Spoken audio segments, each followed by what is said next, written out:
And from there, you go to design action. Too much detail, I know, for some of you. But this is the difficulty in real world. Like I said, we do not design for loads. So if it's a dead load, you cannot design for dead load. Why?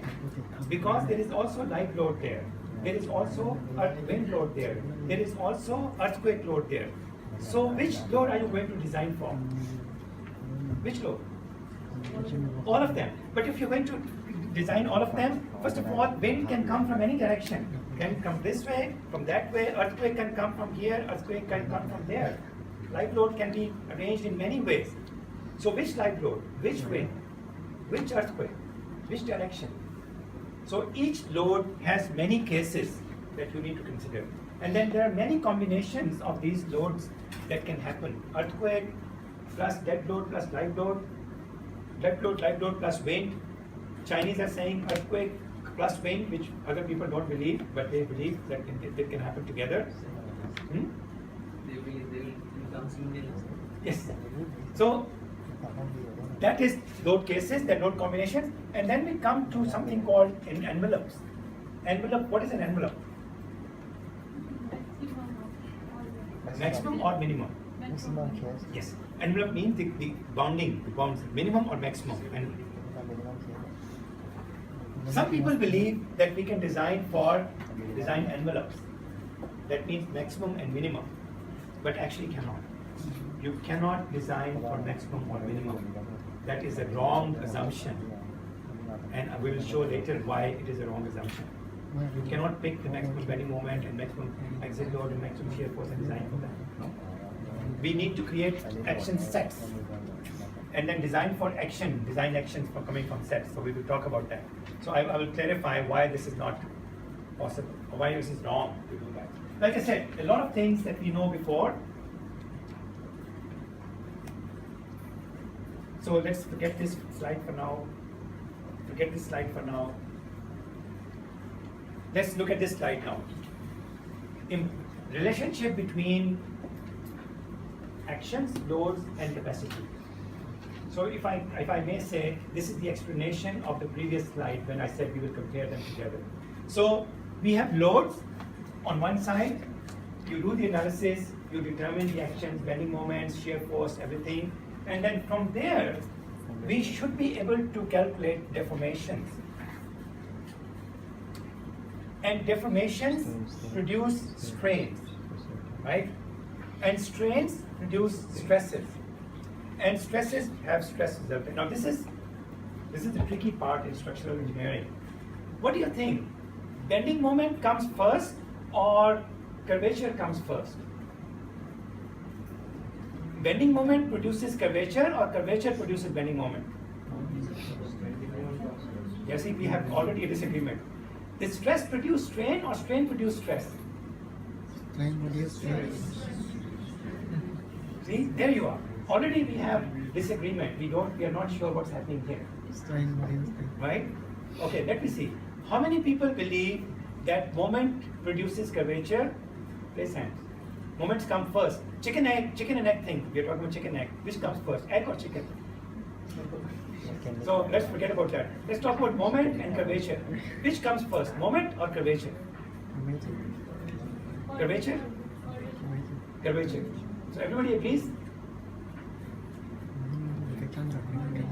Curvature. Okay? Hold that thought. Stress comes first or strain? Okay, you people are almost right. But in many situations, it may not be true. Most of the time, this may be true. So because of that reason, we are not going to worry about, we are going to start with strains. Because strains is the basis, ultimately, for everything. Because strain and curvature are related. Strain and stress are related. And when we talk about failure of a material, what does it mean? It fails in what? Strain. Nothing fails in stress. Something fails because it breaks, because the strain is too much. Something falls down because deformation is too much. It does not fall because bending moment is too much. That is an important point to note. Things do not fall or fail because too much action. They fall or fail because too much deformation. Nothing can fail if the deformation is not too much, right?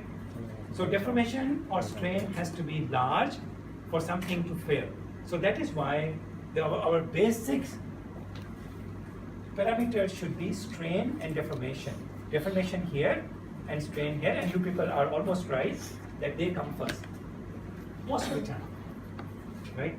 So we are going to start our course on strain as the basic starting point and move from there, right? Because that's kind of a starting point for everything. And then from strains we will go to stresses. From stresses we will go to stress resultants.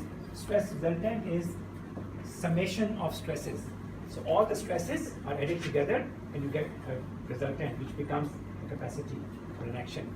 And then we can compare this stress resultant with the action and we can check what is the factor of safety, right? So that's what we're going to do.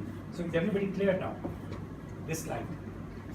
So this course is going to be about strains, stresses, stress resultants, and actions comparison.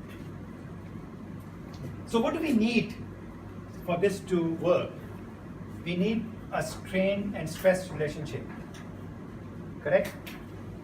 That means a material property, so we can know what will be the stress for a certain strain and what is the strain for a certain stress. So we are going to need a material stress-strain relationship and other properties we will see. Second, we are going to need how to calculate stress resultant from stresses. We are going to need section properties because they are related. We're going to need integration of stresses. So we're going to need properties. So we're going to understand now the cross sections, their properties, and materials and their properties. Once we understand them well, then we can create this. We can complete this property.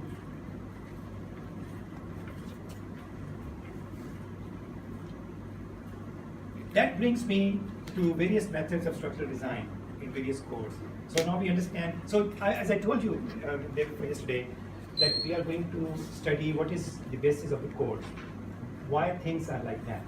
So now we understand that basis is that we are trying to satisfy this strength equation. We are trying to find a way to have safety. We are trying to minimize the safety factors. We are trying to have load combination. Why all of that we understand a little bit. We also understand that there are two ways of doing the design process. So let's look at the design methods very quickly. Working on allowable stress design, ultimate strength design, limit state design. The new one, these are the traditional ones. The new ones, displacement-based design, and then performance-based design, pushover analysis, and capacity-based design. These are new, not so new anymore, but still new for you, right? How many people are familiar with these three? You have some idea about pushover. Anybody else knows about what's pushover? Capacity-based design, displacement-based design.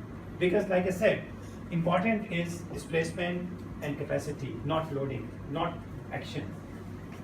All of us, we have been trained to see bending moment capacity or bending moment is very important.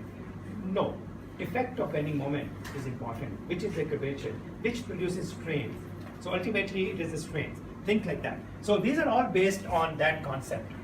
These are based on the original traditional concepts. So I'm not going to, please read this when you get my notes. You can read that, I don't need to do that. So like I said, proportional, we have these three ways to do that. And we are now looking at how to calculate the capacity. So limit state design, you can read all of that. This is important now. These are various factors used in limit state design in many codes, especially Eurocode. Not two-factor of safety anymore. They have added more factor of safety. Not only capacity of the section and load, they have now material factor of safety to account for our lack of knowledge about material. Like I said, lack of knowledge. Member factor of safety to account of our lack of understanding of member behavior. or importance of member. Load factor to account for our lack of knowledge about load. As I said, light load, wind load, we don't know.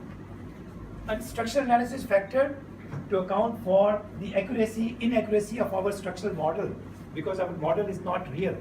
It is only an approximation. So how approximate is the model? We have a factor for that now. So if the model is very good, you can reduce this factor. So now people who do better analysis can do a more economical design than before. Otherwise, before, it doesn't matter. Now, different matter.